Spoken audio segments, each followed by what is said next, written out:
No one prepares you for the moment you don't feel like you're drowning. Not the breakdowns, not the grief waves, but the moment you catch your breath. You take a pause in the pain and then wonder how it happened. Because it's coming, if it hasn't already. You're going to laugh at something.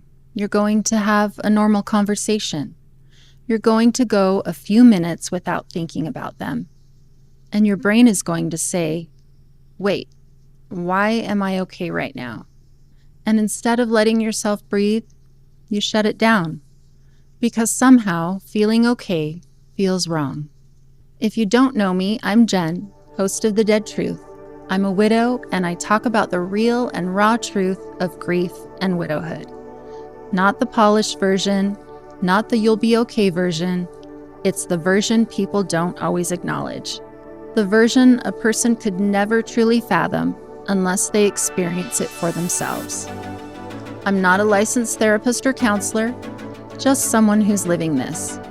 And today, we're talking about something that might feel uncomfortable. You're allowed to breathe, even now. And if that feels wrong to you, this episode is for you.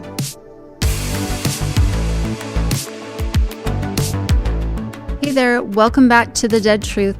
If this is your first time here, I'm really glad you found your way in. And if you're coming back, thank you for sitting with me again. As always, a real quick dedication. This episode is for Mel. Because loving you didn't end when you left, but learning how to breathe without you, that's been the hardest part. So this comes up for me a lot. It's a truth that always feels a little different. Not because it's not real, but because it's one of those quieter truths, the ones we don't talk about as much. Because we talk a lot about the pain, but we don't talk about the pause in the pain. It's a moment that you do catch your breath. It can hit you out of nowhere. You're sitting there, maybe drinking your coffee, maybe scrolling your phone, maybe talking to someone.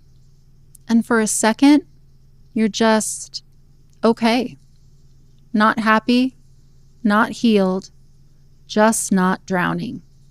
I have those moments like when I have the music blaring in the car and I'm just dancing my butt off like nobody's watching. Or when I'm out to brunch with friends and we're laughing with one another, talking about the good old days, or joking about how old we're getting.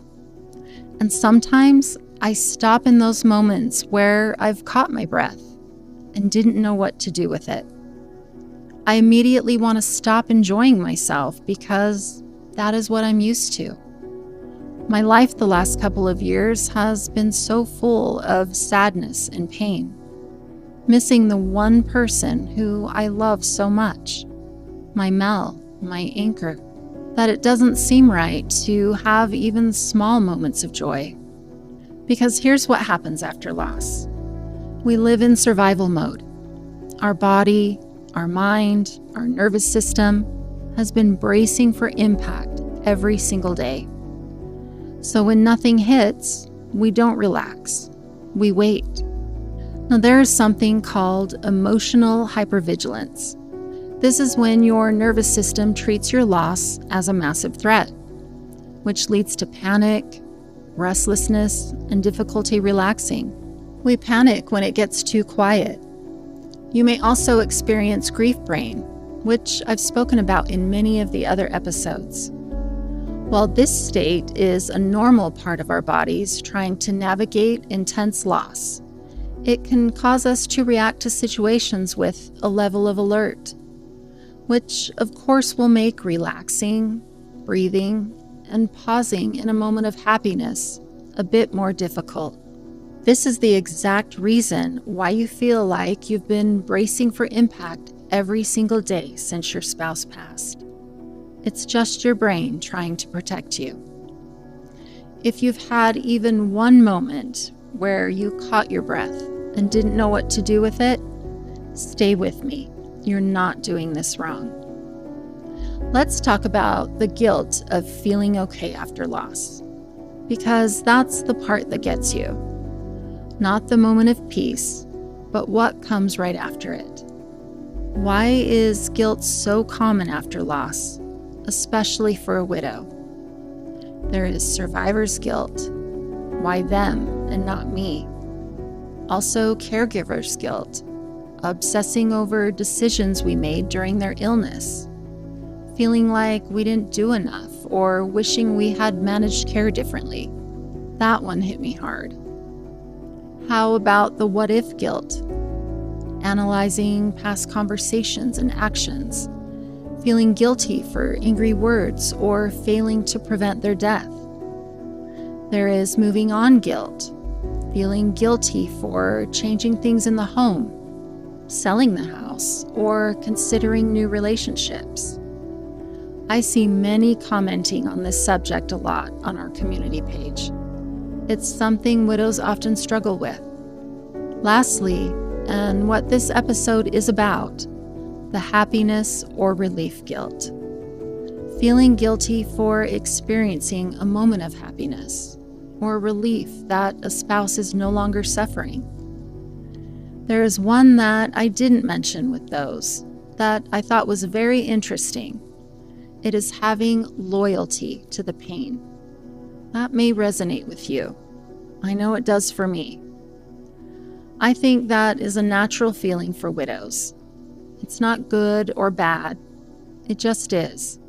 But I do believe that we can sometimes think keeping loyalty to the pain and staying knee-deep in it keeps us connected to our loved ones. But it doesn't. It just keeps us exhausted. I think we also have to remember that taking a breath doesn't mean we love them less. Breathing is not a betrayal. It means our body is trying to keep us alive. That all sounds so easy, right? So after loss, while grieving, what does breathing actually look like? What does taking a pause in the pain mean? And is it okay to breathe once in a while? Of course it is. The love for our spouse isn't measured by how much we suffer or don't suffer. So how about laughing and catching yourself, enjoying something small, forgetting for a moment, and then remembering and feeling bad about the fact that you forgot for a second? Grief really said, "Oh, you thought you were okay. Let's circle this back." Grief doesn't play nice. If this episode is helping you feel seen, make sure you're following The Dead Truth on all podcast platforms and at The Dead Truth Podcast on social media. Thank you so much for taking the time to be with me today. I want you to always know that you are not alone on this journey of widowhood. Also know you are not meant to live like this forever, constantly bracing, constantly holding yourself back, holding in your breath, because you can miss them with all of your being and still breathe once in a while. Maybe today isn't about instant clarity and healing. Maybe today is just about noticing that you took one breath and your world stayed intact. And maybe, just maybe, you'll let yourself take another one tomorrow. Remember, you are not just the sad character in your own story. You are the narrator. You get to decide how this next season of your life is written. Until next time, take care of your heart, your mind, and your body, and just do your best. And remember, in grief and in life, the truth always finds its way to the surface. That's the dead truth. See you next time.